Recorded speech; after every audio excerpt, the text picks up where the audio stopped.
दोस्तों, कहते हैं बीमारियों का सीधा संबंध पेट से होता है। अगर आपका पेट ठीक नहीं है तो कुछ भी अच्छा नहीं लगता। अनियमित दिनचर्या और खान पान के कारण कब्ज और पेट में गैस की समस्या आम बीमारी की तरह हो गई है।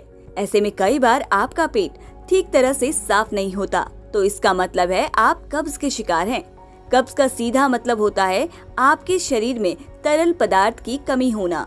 और इस समस्या से बचाने के लिए आज हकीम सुलेमान खान कुछ खास घरेलू नुस्खे बताएंगे।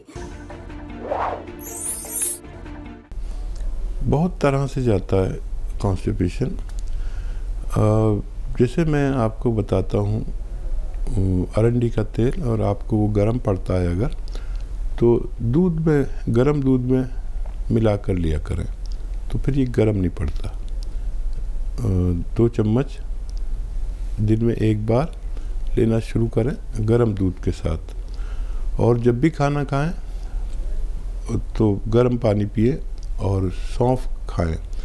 सौंफ अगर नहीं खा सकते, इस उम्र में सौंफ चबा नहीं सकते, तो सौंफ का पानी उबाल कर पी लिया करें 3 बार, 2-2 चम्मच सौंफ। और बेल पत्थर जब आने लगे तो आधी बेल पत्थर हर रोज़ खाएं और खूब पानी पिए। थोड़ा वक्त लगेगा। और कैप्सूल पी केयर याद रखें, capsule P care, P for Patna, सुबह दोपहर शाम हर खाने के बाद पानी से लिया करें, आपको फ़ायदा होना मुमकिन है।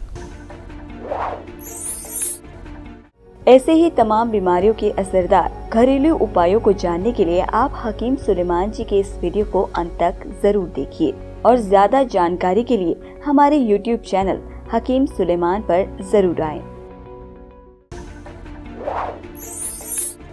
यूपी से हैं शिवानी जी, स्वागत है आपका।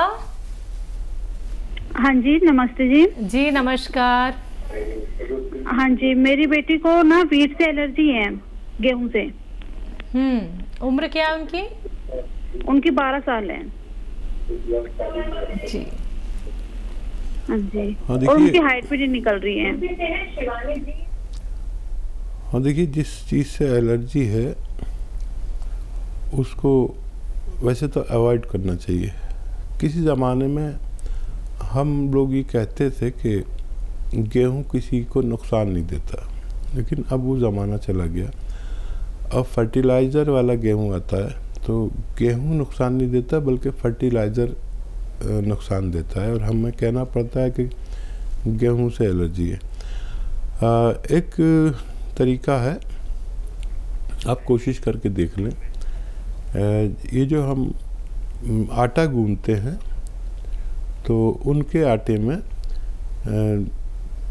जैसे हम आटा गूंथते हैं तो 1 चम्मच 2 चम्मच नमक भी डाल के गूंथते हैं, ताकि वो थोड़ी नमकीन सी हो जाए रोटी। तो अगर आप उनकी रोटी में 1 चुटकी खाने वाला सोडा गूंद दिया करें और फिर खिलाया करें, तो देखें कि क्या अभी भी एलर्जी करता है। तो ये अमल करके देख लें। और हाइट के लिए, अगर वो अंडर एज हैं, 12 साल शायद आपने उम्र बताई, तो ये अंडर एज हैं। सफ़ेद गौन मोरिंगा आता है, ये असली ले लें सफ़ेद। और लाल और पीला भी आता है, वो मत लें, वो नकली होता है। सफ़ेद गौन मोरिंगा आधा ग्राम से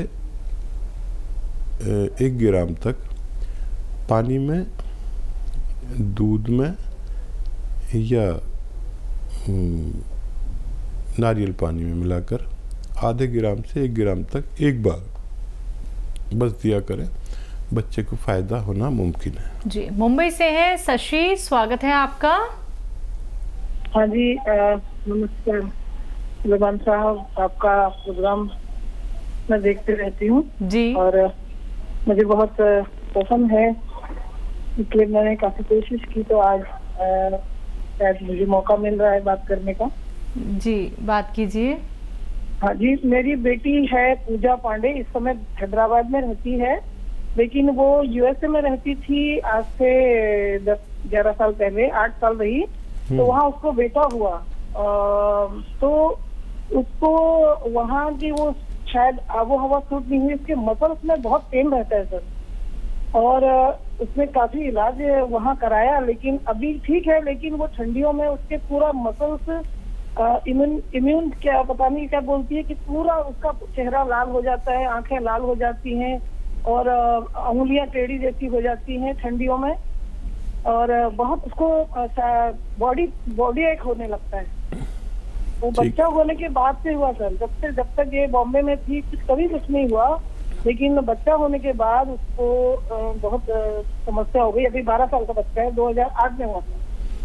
ठीक है, मैं समझ गया। अच्छा देखिए, अपनी बच्ची को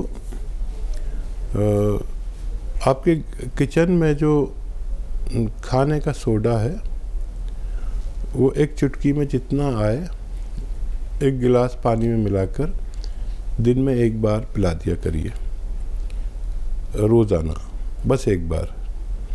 ये तो आपका घरेलू नुस्खा है और ये अमल तो आज से ही शुरू कर दें। और मसल्स और वो दूसरे पेन के लिए एक आता है गौंसिया, इसे गौंसिया या काला गोंद कहते हैं। इसको आप लें असली। देखिए ये नकली बहुत मिलता है, कोई भी कुछ भी उठा के दे देता है। और ये आधा ग्राम सुबह, आधा ग्राम शाम।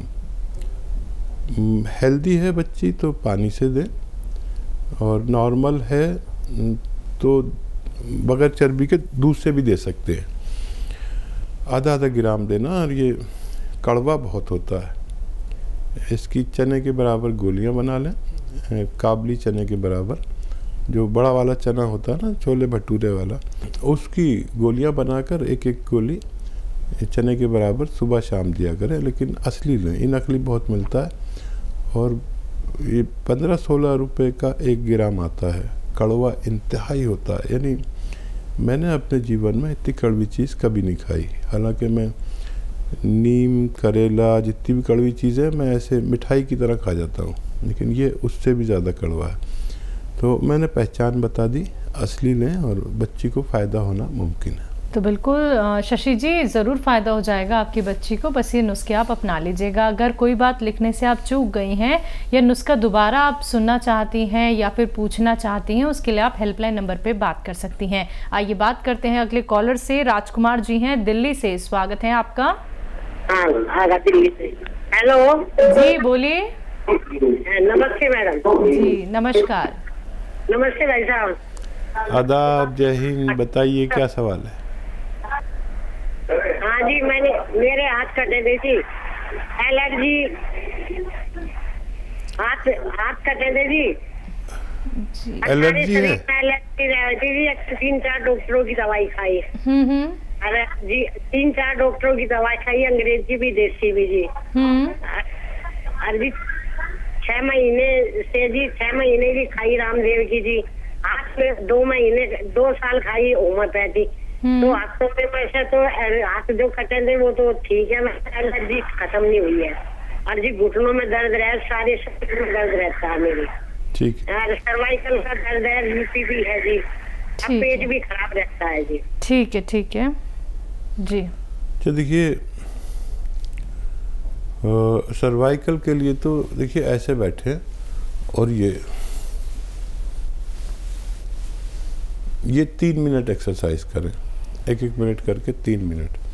और ये एक्सरसाइज ये पूरी तरह इसको मोड़ दें। ये एक्सरसाइज 3 मिनट, दोनों एक्सरसाइज 3-3 मिनट। और एक आता है गौंसिया, काला गोंद भी कहते हैं, असली ले, नकली बहुत मिलता है, जायके में कड़वा होता है। आधा ग्राम सुबह, आधा ग्राम शाम खाएं। नाश्ते और खाने के बाद बगैर चर्बी के दूध से या पानी से। और जब भी खाना खाया करें 2 चम्मच आप सौंफ खाया करें, इससे आपको फ़ायदा होना मुमकिन है जी। चलिए इसी के साथ यूपी से हैं सरला जी, स्वागत है आपका। नमस्कार, जरा बेद जी से बात करना चाहूंगी मैं। जी जी सरला जी, आदाब, जय हिंद। बताइए क्या सवाल है? हाँ, जरा आप मेरी बात गौर से सुनिए, मैं बहुत परेशान हूँ। और ऐसा है, मैं 77 ईयर की ओल्ड लेडी हूँ और मुझे कॉन्स्टिपेशन की बहुत समस्या है। मैंने आपके यहाँ कई बार फोन किए तो 3-4 लोगों ने अलग अलग दवाइयाँ बताई। मेरे को लैट्रिन साफ नहीं होती है, लैट्रिन फंस जाती है और गर्म चीज मुझे कोई सूट नहीं करती है, जैसे अरंडी का तेल या कोई गर्म चीज में कुछ खा नहीं सकती हूँ। तो मुझे कृपया ऐसा नुस्खा बता दीजिए। मैं आपकी इतनी तारीफें टीवी पर देखती हूँ, इस समय मेरी टीवी पर तो आपका शो आना बंद हो गया, मोबाइल से ही बात होती है। ठीक है, बताएं मैं क्या दूं? जी, कॉन्स्टिपेशन की प्रॉब्लम। हाँ देखिए, बहुत तरह से जाता है कॉन्स्टिपेशन। जैसे मैं आपको बताता हूँ, अरंडी का तेल और आपको वो गर्म पड़ता है अगर, तो दूध में, गर्म दूध में मिला कर लिया करें, तो फिर ये गर्म नहीं पड़ता। 2 चम्मच दिन में 1 बार लेना शुरू करें गर्म दूध के साथ। और जब भी खाना खाएं तो गर्म पानी पिए और सौंफ खाएं। सौंफ अगर नहीं खा सकते, इस उम्र में सौंफ चबा नहीं सकते, तो सौंफ का पानी उबाल कर पी लिया करें 3 बार, 2-2 चम्मच सौंफ। और बेल पत्थर जब आने लगे तो आधी बेल पत्थर हर रोज़ खाएं और खूब पानी पिए। थोड़ा वक्त लगेगा। और कैप्सूल पी केयर याद रखें, capsule P care, P for Patna, सुबह दोपहर शाम हर खाने के बाद पानी से लिया करें, आपको फ़ायदा होना मुमकिन है। जी हकीम साहब, ये हमारे पास दूसरे से तीसरे ऐसे कॉलर हैं जिन्हें इतनी भयंकर कॉन्स्टिपेशन हो रखा है कि उन्हें 2-2, 3-3 दिन तक या तो मोशन पास ही नहीं होते हैं या फिर बहुत ज़्यादा तकलीफ से होते हैं। तो जिन लोगों को परेशानी है कि 2 दिन हो गए, 3 दिन हो गए हैं लेकिन मोशन पास नहीं हो पा रहा है, तो यानी कि उन्हें और ज़्यादा तकलीफ हो सकती है अगर वो वक्त रहते इसका इलाज ना करें। देखिए, इलाज के भी कई तरीके हैं जी। एक तो इलाज का ये तरीका है कि किसी ने भी आके बता दिया ये चूरन ले लो, आदमी ने चूरन खाया और मोशन भी पास हो गया और गैस भी पास हो गई। उससे आदमी इम्प्रेस हो सकता है कुछ वक्त के लिए। मैं बता दूं कि त्रिफला खा लो, कोई भी आता है बोलता है त्रिफला खा लो। त्रिफला बहुत नुकसान देता है। याद रखें, कोई भी टीवी पर या अखबार में ऐसा आके कहता है कि त्रिफला लो, त्रिफला लो। त्रिफला सबसे ज़्यादा नुकसानदेह है पेट के लिए। त्रिफला में जो हरड़ बहेड़ा होता है, ये ऐसे यूज़ नहीं कर सकते। इसे पहले चर्प करते, चर्प करना कहते हैं। छोटी हड़ को जब हम बादाम या अरंडी के तेल में भून लेते हैं तो इसे चर्प करना कहते हैं। ये फिर ये शुद्ध हो जाती है और फिर इसका इस्तेमाल कर सकते हैं। तो त्रिफला में सबसे ज़्यादा ये होता है। तो जब भी कोई त्रिफला खाने को कहे तो यकीन रखें कि ये बहुत नुकसान देता है। जब तक इसको बादाम के तेल में या अरंडी के तेल में भूना ना जाए, इसका इस्तेमाल ना हो, वरना ये नुकसान देता है। ये भूनने के बाद आप इस्तेमाल करेंगे तो बहुत फ़ायदा होता है। तो इलाज वो जो चाहे देर में फ़ायदा हो लेकिन मुस्तकिल फ़ायदा होना चाहिए। मैं भी कह सकता हूँ त्रिफला खा लो, लेकिन कल को शिकायत कोई करे तो सबको ख़बरदार करना मेरा काम है कि कोई भी दवाई ऐसे न खाएं या चूरन वगैरह, ये पेट सफ़ा करने वाले बिल्कुल खाना बेहतर नहीं है। अगर आपको अपनी सेहत प्यारी है तो तरीके से इलाज करें और फ़ायदा हो जाता है, ऐसा हमने देखा है।